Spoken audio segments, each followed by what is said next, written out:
ಭಾರತವನ್ನು ಒಂದು ಸಾರ್ವಭೌಮ ಸಮಾಜವಾದಿ ಸರ್ವಧರ್ಮ ಸಮಭಾವದ ಪ್ರಜಾಸತ್ತಾತ್ಮಕ ಗಣರಾಜ್ಯವಾಗಿ ರಚಿಸಲು ಮತ್ತು ಅದರ ಸಮಸ್ತ ನಾಗರಿಕರಿಗೆ ಸಾಮಾಜಿಕ, ಆರ್ಥಿಕ ಮತ್ತು ರಾಜಕೀಯ ನ್ಯಾಯ, ವಿಚಾರ, ಅಭಿವ್ಯಕ್ತಿ, ವಿಶ್ವಾಸ, ಧರ್ಮಶ್ರದ್ಧೆ ಮತ್ತು ಉಪಾಸನಾ ಸ್ವಾತಂತ್ರ್ಯ, ಸ್ಥಾನಮಾನ ಹಾಗೂ ಅವಕಾಶ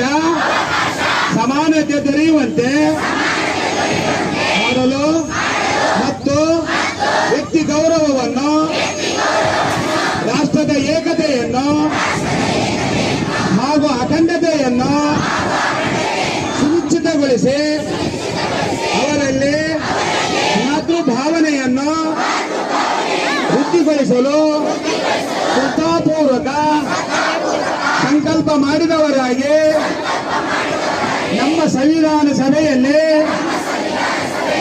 1949ನೇ ಇಸ್ವಿ ನವೆಂಬರ್ ತಿಂಗಳ